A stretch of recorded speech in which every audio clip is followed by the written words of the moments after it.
I am Juhani Pallasmaa, architect, professor from Helsinki. I will be speaking mostly about the philosophy of place, how place is both a physical thing, but mainly an emotional and mental thing. We'll try to explain against philosophical argumentation how places are made and experienced and how they affect our mind. Well, Siza is one of the architects I admire most, and I think Siza is a brilliant placemaker, and I particularly like the modesty of his work. He's working with the real roots and essences of architecture. I will not be presenting any projects. It will be ideas. I stopped my own office 11 years ago, and after that I have only been writing. Good afternoon, and I apologize for my lecturing position, but I have injured my back, so I couldn't stand up for 45 minutes. I'm not going to show a single project. I'm trying to convey you ideas supported by images. And my lecture will be almost exactly 45 minutes as scheduled. I gave my talk the title, Placing the Mind, Existential Meaning in Architecture. And I want to begin by two quotes. Nothing is real until it has been experienced. This is the British romantic poet John Keats in the beginning of 19th century. And my second quote is from Robert Pogg Harrison, an American writer, a fine writer on architectural subjects. In the fusion of place and soul, the soul is as much of a container of place as place is a container of soul, and both are susceptible to the same forces of destruction. Unquote. Architecture is usually regarded as material buildings with distinct visual aspirations and qualities, such as spatial and proportional compositions, and buildings are analyzed and evaluated as functional, tectonic, and aesthetic entities. However, the mental essence of architecture is manifested as experiential qualities and existential meanings. The ontological meaning of architecture is traditionally seen as constructions that provide shelter from hostile climate and enemies. Indeed, this is the utilitarian or functional origin of architecture. But it has also another originary beginning. Architecture mediates between the threatening immensity of the world, the infinity and anonymity of space, and the endlessness of time. This is the cognitive and mental origin of architecture. Early humans buried their dead in specific structures, caverns and mounds marked by a cairn, long before they build anything for themselves. And this reveals that architecture originates in the mental reality rather than that of practicality. For me, at least, this has become an important point of view. Architecture originates in the mental sphere. From its very origin, architecture has mediated between humans and the world, divinities and mortals, and projected predictable order and meaning into human existence. Architecture mediates between the physical and the mental worlds. It gives us our basic existential orientations and measures. It places, concretizes, and contextualizes human existence. Through constructions, both material and mental, practical and metaphysical, we create spaces and places, existential footholds in the meaningless world. Quote, "Our house is our corner of the world. It is our first universe, a real cosmos in every sense of the word," Gaston Bachelard argues. To paraphrase a notion of Maurice Merleau-Ponty, architecture places us in the flesh of the world. For me, again, this has become a very central notion in my way of thinking, the flesh of the world. It is an instrument with which to confront the cosmos, Bachelard explains.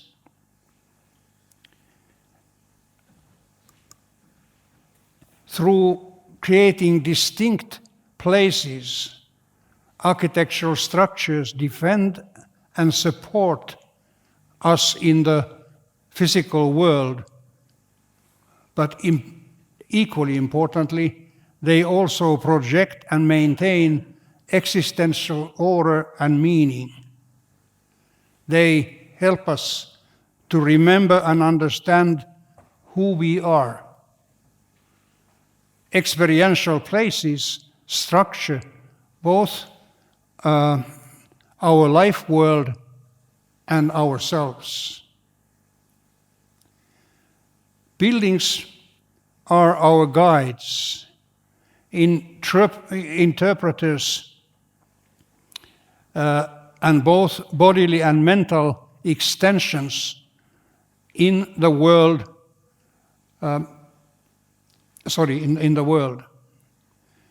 In his book, The Extended Phenotype, the evolutionary biologist Richard Dawkins suggests that the physical constructions, nests, and other devices of animals, such as the water regulation systems of beavers, should be included in the biological definition of the species in question. Architecture and other human constructions, material and mental, such as the networks of countless places, should similarly be seen as extensions of the biological species Homo sapiens.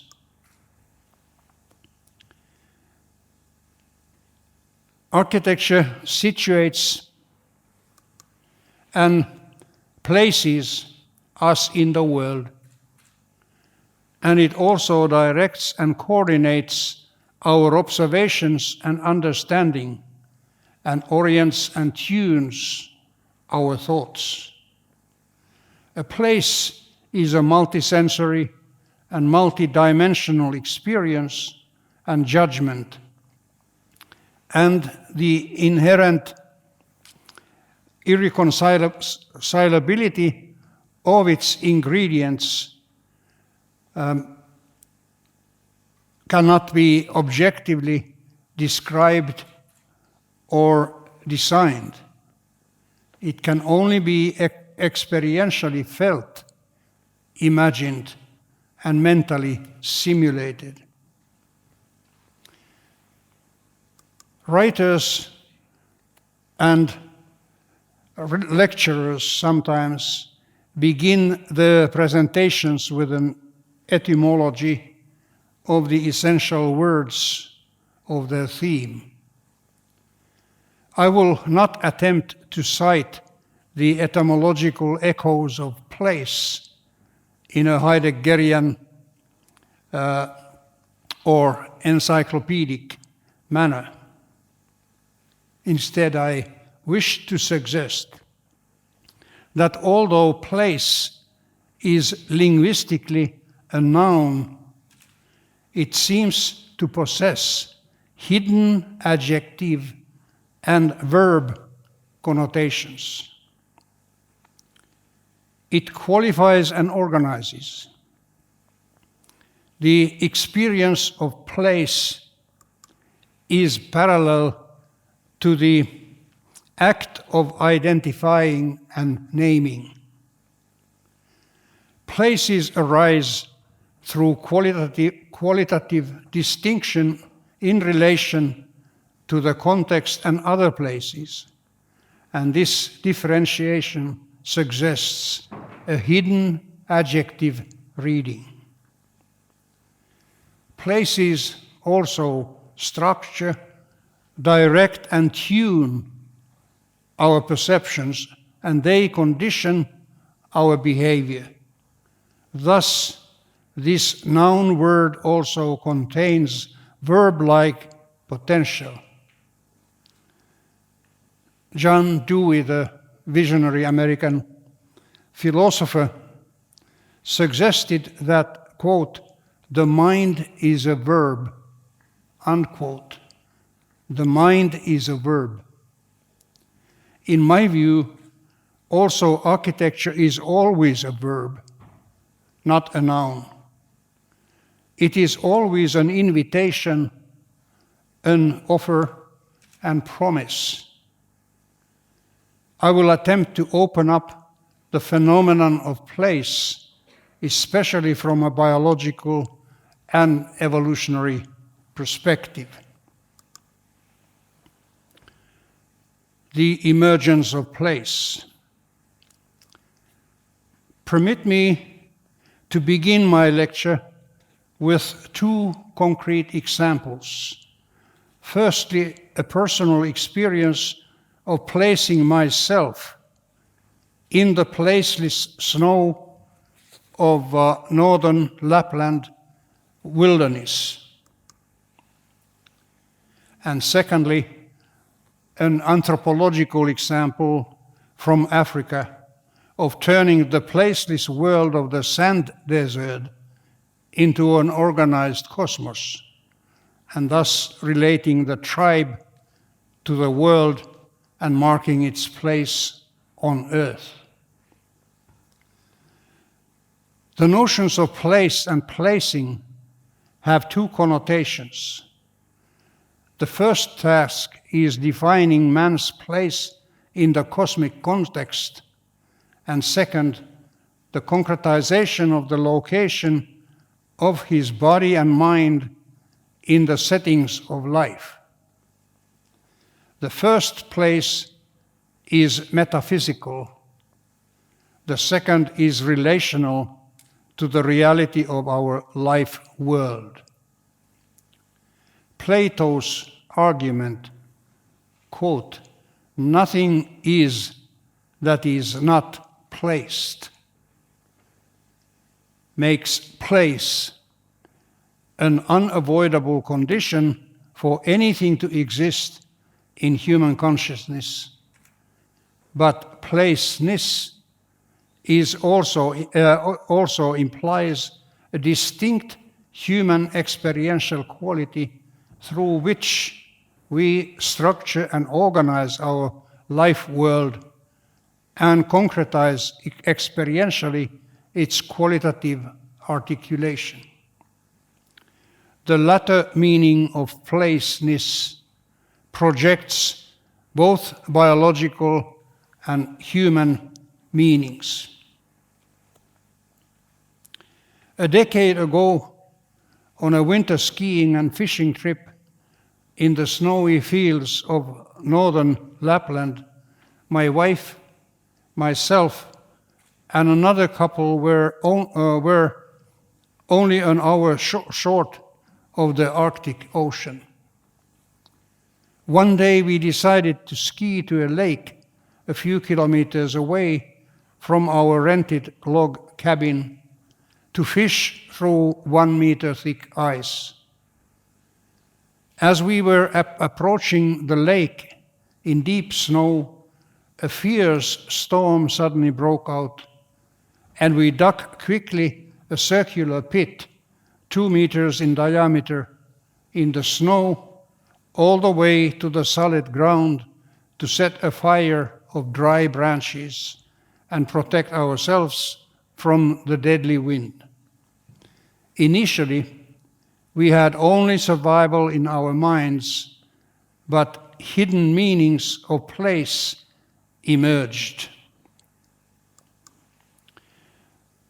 Once we managed to light the fire, it gave us protection, but the smoke created a column that suggested the axis mundi, connecting our most primal earthly place with the cosmos and marking our location in the world that otherwise lacked all sense of location and direction. This vertical column also suggested the realm of divinities and mortals in the manner of Heidegger's categories. I also recalled that Vitruvius connected the emergence of architecture with the taming of fire.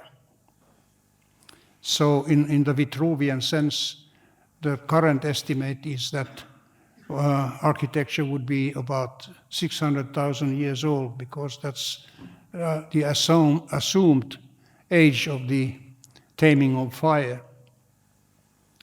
The four of us around the fire naturally marked a square and the suggestion of basic orientation. I remembered the mythical rite of the founding of Rome, with a plow pulled by 2 oxen. Romulus plowed a circular ditch around the future town, and lifting the plow interrupted the continuity of the ditch at 4 points to provide points of entry and orientation. A square in a circle is also the basic structure of the mandala, whereas a cross in the circle is the Egyptian hieroglyph Nivt for town. I'm here trying to point out certain unconscious, age-old historical images that we have in our minds. Additionally, squaring the circle was one of the challenges of the alchemists. In my view, true buildings are always spatial mandalas, constructions that seek interpretations and project meanings. After 3 hours, the wind settled enough for us to ski back to our cabin. The next day, we returned to the same lake and passed our former campsite. But the wind had already filled up the pit, and we could barely recognize a vague circle in the snow. Yet as we skied past the barely distinguishable circle, we felt warmth and familiarity. We are back home. We had already been emotionally attached to our temporary domicile in the world of snow.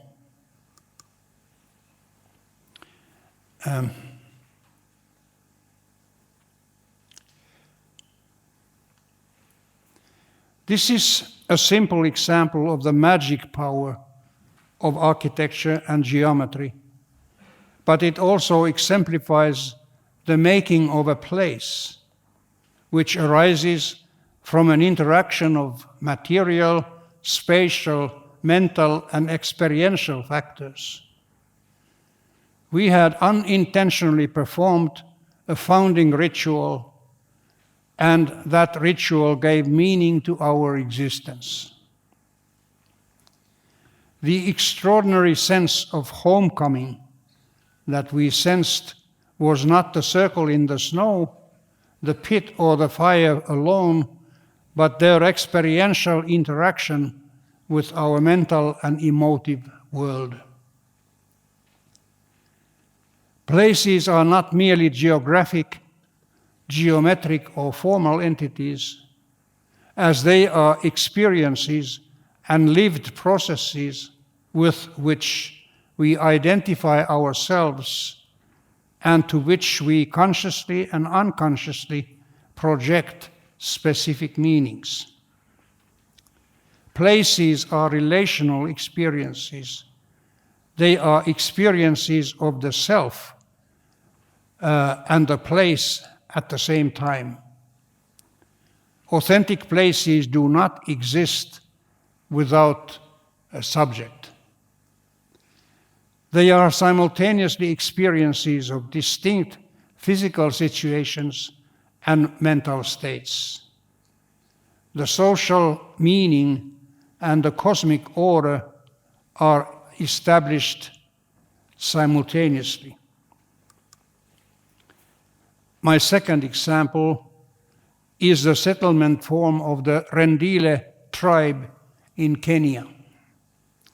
The Rendele are nomads who keep moving in the desert on the endless journey every day, and each night they re-erect their settlement.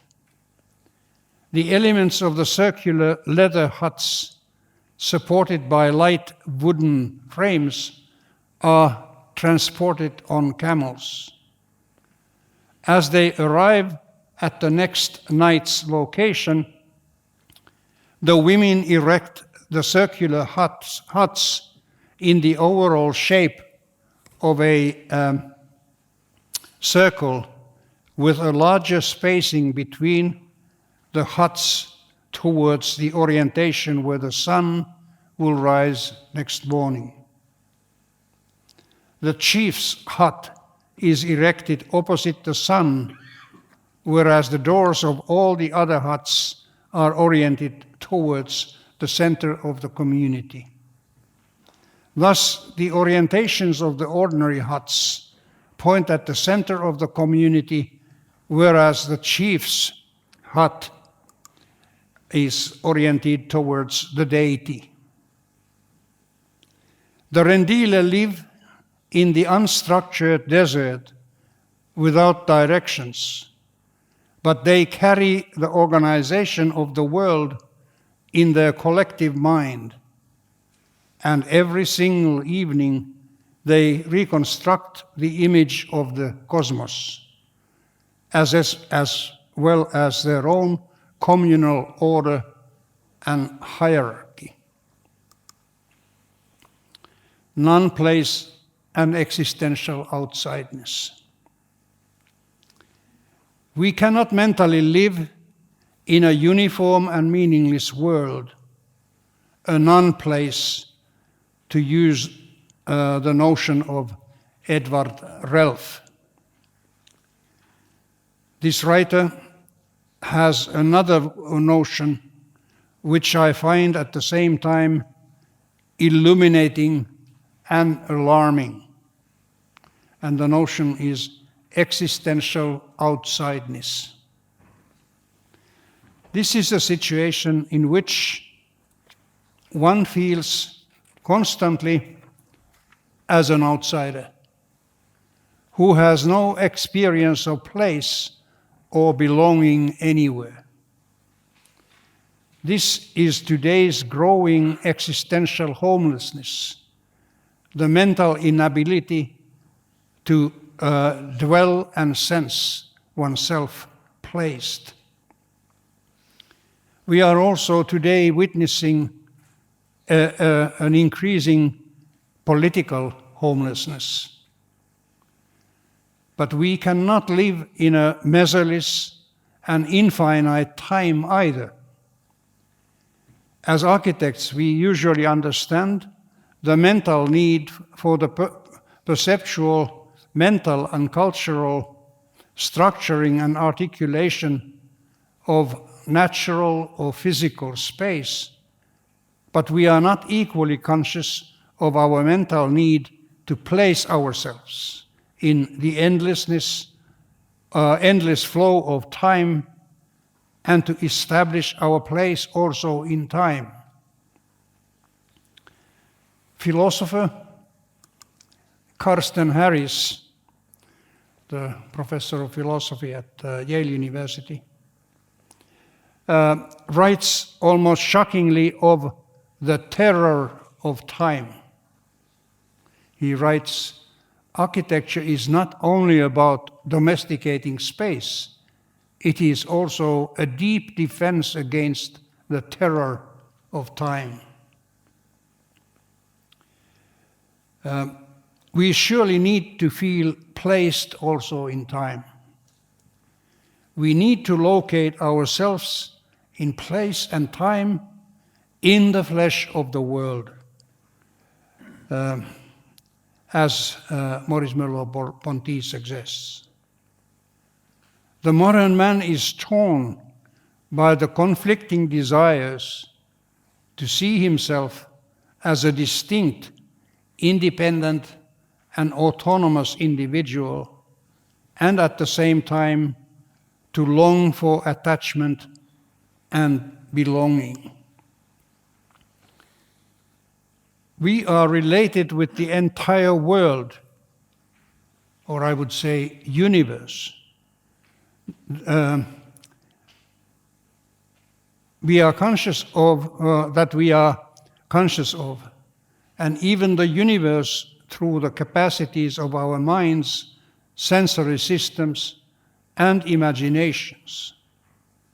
What else is our imagination than a capacity to go beyond the reach of our senses? This is an interesting chart which suggests how our senses cover the entire universe. The two outer borders are mind and soul.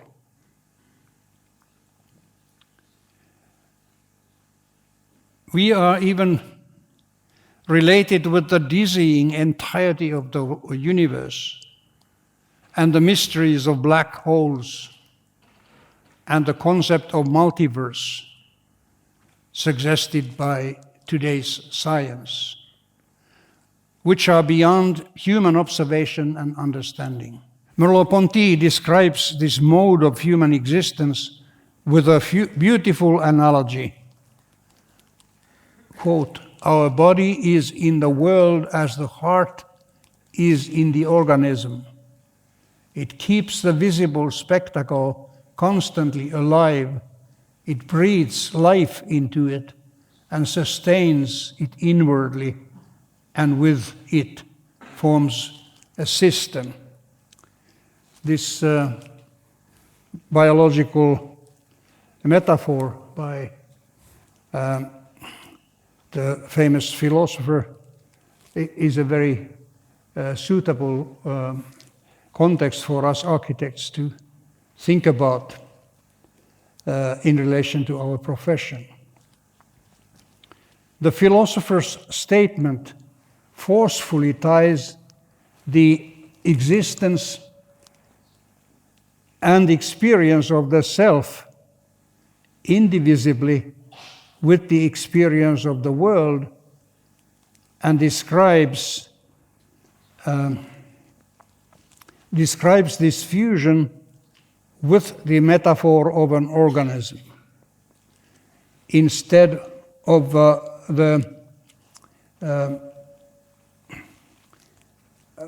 however, instead of Merleau-Ponty's phrasing of the visible spectacle,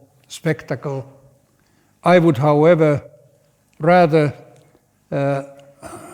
say the embodied spectacle as we sense our being in the world primarily through our existential sense rather than mere vision. I believe that even in architecture, our most important sense is the sense of self and our existence. The existential sense, I would call it, as it is this very sense that fuses the multitude of stimuli into a singular experience. In another context, Merleau-Ponty describes our sensory and experiential world with similarly synthetic terms. Quote, "My perception is not a sum of visual, tactile, and audible givens.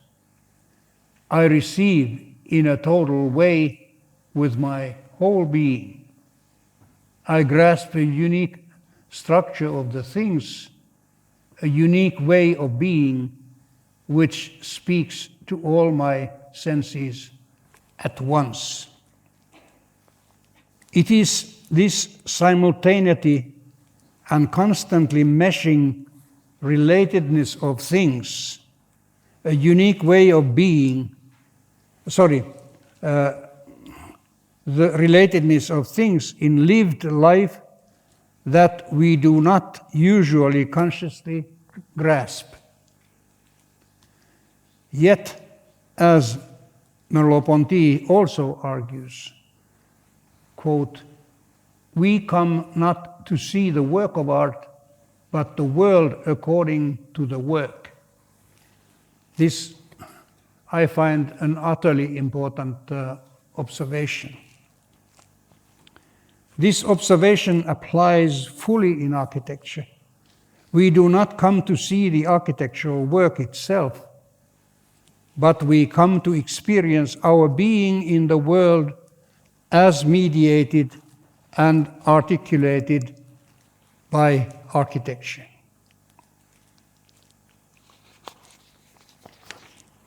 Architecture structures our being in the world in specific ways and projects distinct meanings on our sense of existence.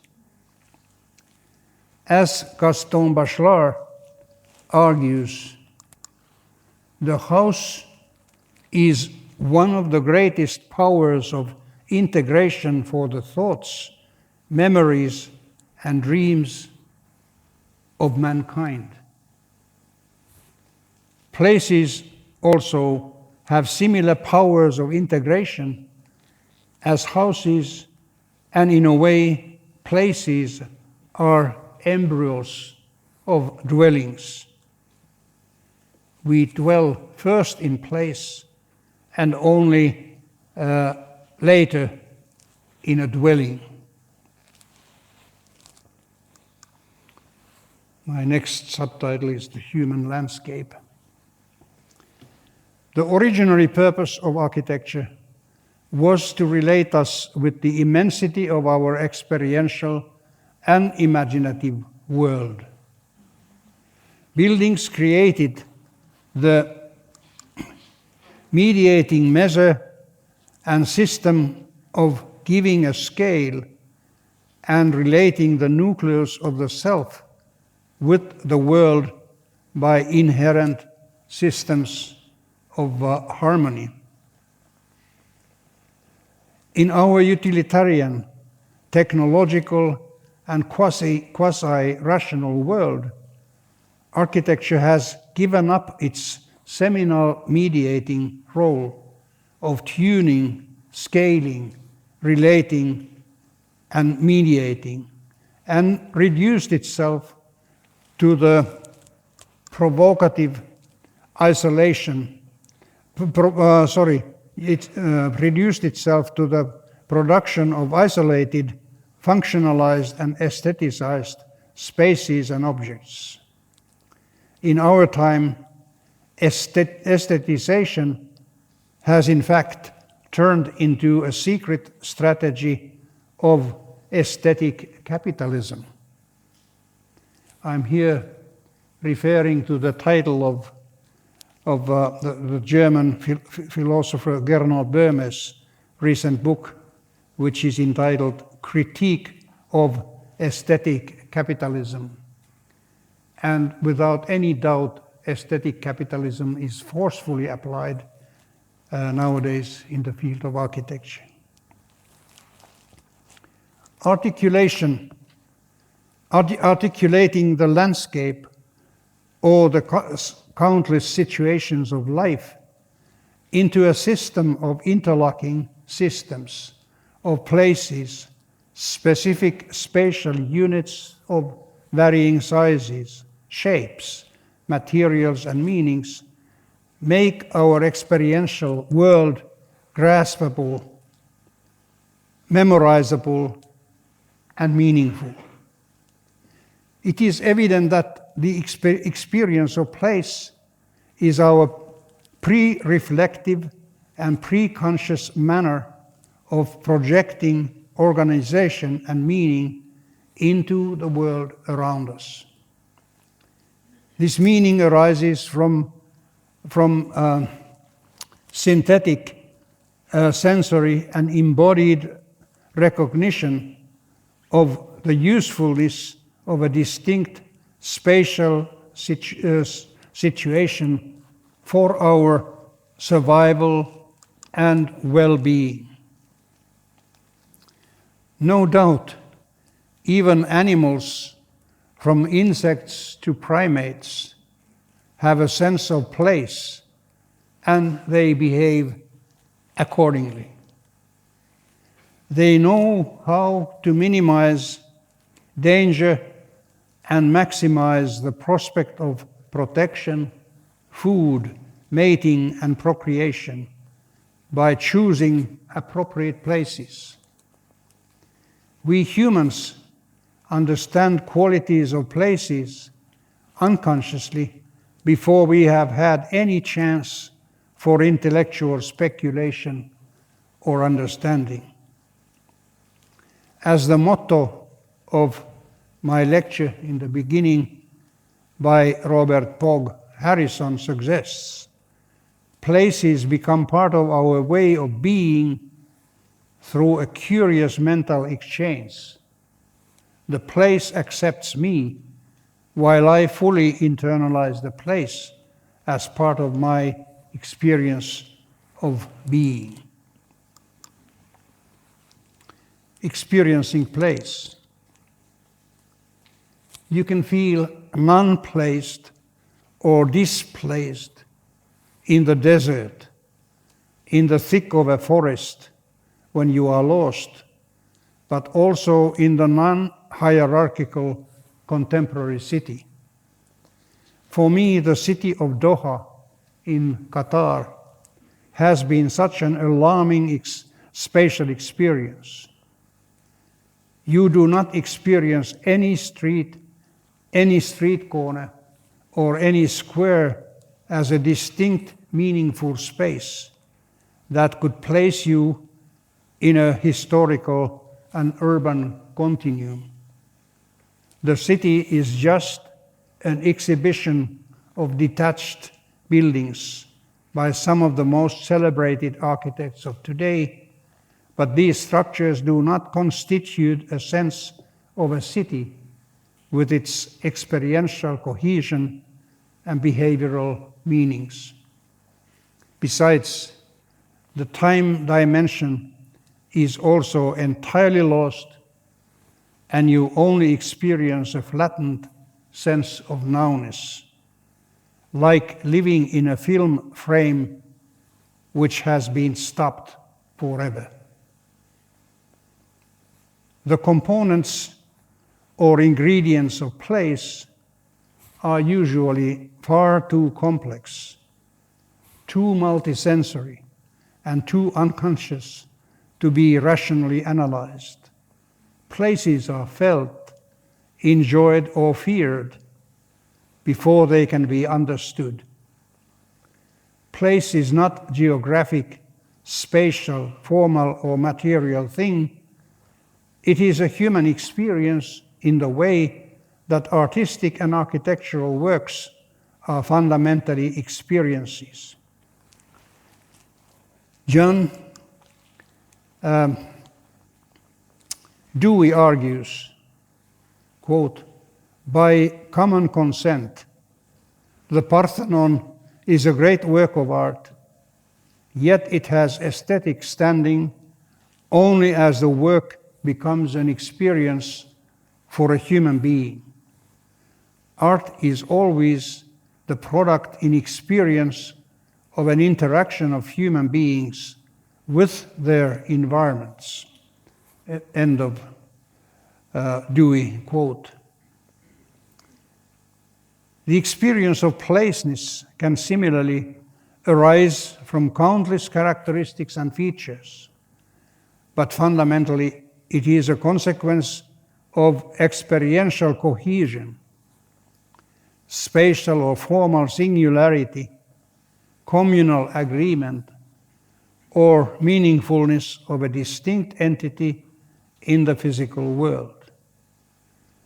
Thus, place is fundamentally a mental quality which derives from the condensed memory of not only ourselves as individuals, but as evolutionary representatives of our species.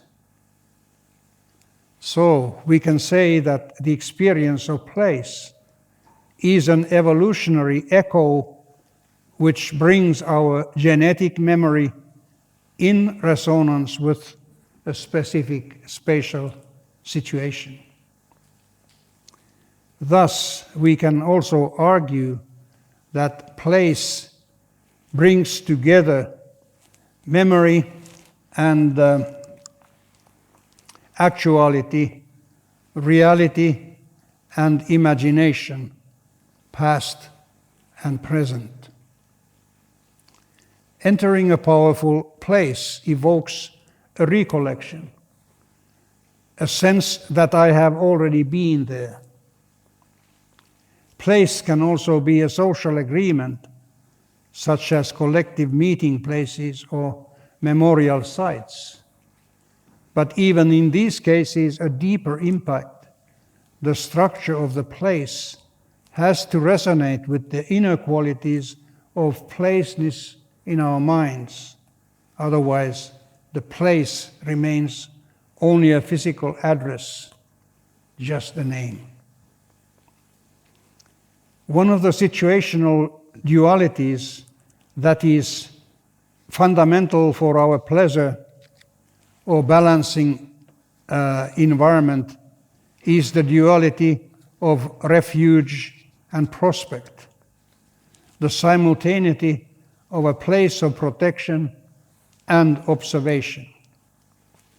This is an understanding brought to us by ecological psychology.